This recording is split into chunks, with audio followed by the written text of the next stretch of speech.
In the name of God who loves us and calls us to respond. Amen. In the midst of the moves I've made as an interim rector the last several years, I came across some old yearbooks from my high school days. I actually worked on the yearbook staff my senior year, Adobe InDesign 2.0. I think the Apple eMacs had a full gigabyte of memory. Cutting edge stuff there. Our entire yearbook staff was 6 students. It was a small school. In fact, my senior class probably had fewer students than you have in your entire classroom. We had just 26 students at the school in my senior class. So one tradition our school featured in our yearbook, I'm not sure if you do this at your school, was what we called senior superlatives. Right? Some of these were like best smile, or most athletic, or class clown. Any class clowns back here? No, of course not. I see a hand. And because of the size of the school, more than half of the senior class had a superlative. I remember the day of our class meeting getting together to vote on who of us would get which superlative. And it was a relatively informal affair. I recall, as the different things came up, passing on putting my name in for consideration, because what I really wanted was to be named best all around. As we got to that final superlative, it came down to me and my friend Sean, who honestly was all around pretty great, but I thought it was coming my way for sure. And that's when I learned that it didn't matter all too much what I thought, but rather how everyone else experienced me, right? Oof, gut punch to my young ego. So I feel like I might have a way in to understand Thomas a bit this morning, right? The disciples were gathered together, voting on their superlatives for each other, and somehow he got pinned, doubting Thomas, right? Meanwhile, denying Peter somehow ends up becoming Pope. I mean, gosh. Here we have poor Thomas, right? Who, because it was his turn to pick up the deli order, right? We have this entire tradition develop around the guy that surmises that doubt is something to be ashamed of and rooted out of the church. I guess what I want to ask us is what this might have cost us in the life of the church. Is it important to have affirmative and shared beliefs? Well, of course it is. But I imagine if we did some polygraphs to see who could come in each Sunday, that Jesus himself might not even make it based on some of our standards. This is important because it is on account of one belief or another that the church has not only seen its own members martyred for the faith, but perhaps even worse, enacted untold violence in the name of such belief. And it rears its head today in the theocratic endeavors of civic governments. You know, the same ones we dealt with a week ago, Friday, who hung Jesus on a tree. But sure, let's take a closer look this morning at Thomas and at belief. The behavior and invitation we'll find is likely a lot different than the superlatives page in the apostolic yearbook might have us thinking. First, with Thomas, and no, I don't literally mean that he was picking up the deli order. It was probably pizza.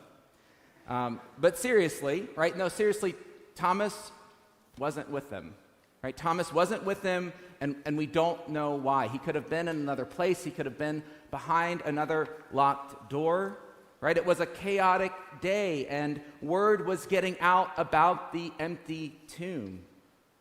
So Thomas had not made it yet, and they tell him what they experienced, and yes, Thomas doubts. But pay attention here. Thomas, mind you, didn't doubt Jesus. He doubted his fellow disciples. And he sets a condition that was no different than their own. Remember, they were locked in the room, right? This wasn't exactly some post-resurrection party they were throwing for themselves. So yes, Thomas doubted. He wanted what the others already had. Now, this is where a quick aside on belief might be helpful for us, right? Because belief is so much more complicated and nuanced than just what we say or even think we believe. There's an Irish theologian and philosopher named Peter Rollins, and I've mentioned him from this pulpit here before. He was once asked to give a lecture about new religion and new atheism at a conference of atheists.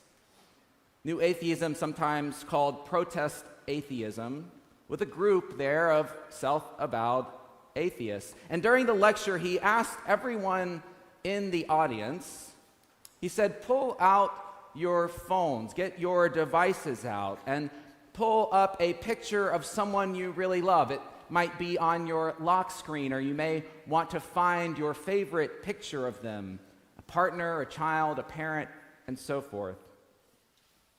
And then he pulled out this rather old, crinkly, kind of ancient piece of paper, and he said, here on this paper is an ancient curse that people of a certain storied tribe used as a satanic curse. And he's like, can I please get a volunteer to come up here and read this curse over the picture of your loved one? And people sort of did what you just did. They sort of chuckled a little bit nervously, but no one came forward to volunteer. Not one person. And he's like, okay, guys, I'm sorry. It's not a real ancient curse. I just downloaded it from the internet, right? It's just a Google search, right? It's not real. So come on up and just read it for me. And again, nobody comes forward. And he starts giving them a little bit of a time. He says, you all say that you don't believe in any of this. And he goes and picks on one of the rather militant members of the group. And the guy says, I'm not doing that. And so Rollins then goes on to talk about how what we think we believe isn't often exactly how our belief functions or manifests. You don't always know what you believe, and there's part of you that resists knowing, especially when what you think you might find are some sort of strange beliefs or superstitions that you've repressed. Look at our collect prayer today, the opening prayer that Nancy did for us, right? We have to ask for God's help so that we may show forth in our life what we profess in our faith, right? This doesn't just happen by itself. So, back to Thomas, he doubts. Or rather, what he thinks he needs to believe is what he tells them. Unless I see the mark of the nails in his hands and put my finger in the mark of the nails and my hand in his side, I will not believe. And what is interesting is that when Jesus comes the following week, first of all, he doesn't say, oh, Thomas, there you are. I was wondering where you got off to last week. It would have been nice for you to have joined us. No. But he says to him and to all of them, peace be with you. And then he goes on to address Thomas. And the response to his doubt, his earlier statement, the response from God to doubt in the resurrected Jesus is essentially thus: Thomas, here I am. Whatever you need. Whatever you need, do not doubt, but believe. Now, there are scholars and artists and layfolk and preachers who for 2 millennia have debated whether Thomas actually reached his hand out and put it into Jesus' side. But what's interesting is that I'm not sure it actually matters all that much. Upon seeing Jesus, the reaching out and the touching, well, they were just less important. And what he thought he needed to believe kind of fell away because he was again in the familiar and warm company of his teacher and friend, his Lord and his God. And perhaps right there is some grace. That in order to protect our doubts, we often ask for more than we need, strive to hold the structure far more than we actually need. And yet here God still shows up in a way that is enough. After all, the church holds that in the history of humanity on earth, one would have only 40 days to see, to experience the resurrected, incarnated Jesus before his ascension to heaven on the 40th day of Easter. 40 days. Sure, there are some accounts of resurrection experiences that we read about, such as Saul getting knocked off of his horse, but by and large, and more importantly, for every single person who ever heard or read the words that come next, blessed are those who have not seen and yet have come to believe, would have never had the opportunity to see the resurrected Jesus. And indeed, Jesus is right with all of the complicated and nuanced ways that our beliefs manifest and function, consciously or otherwise. It is a blessing to come to believe and trust and encounter and experience and witness to the resurrection of Jesus Christ. John's community needed to hear that, and I believe we always need to hear it as well. So a couple of takeaways for this week and for the season. Number one, how has the superlative that the church has picked for Thomas impacted the willingness of us, me, myself, or you, impacted the willingness of us to give superlatives that we pick for the people in our lives?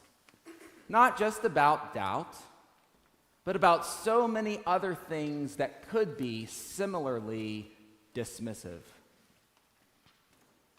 And number two, what could it look like this Easter season to show up to those same people in the spirit of peace be with you? Knowing that whatever you think you believe, or whatever you think they believe, is likely much more complicated than you can sort out in that moment. And instead choose to receive the miracle and the blessing of coming together to know the joy and the grace of resurrection life in Jesus.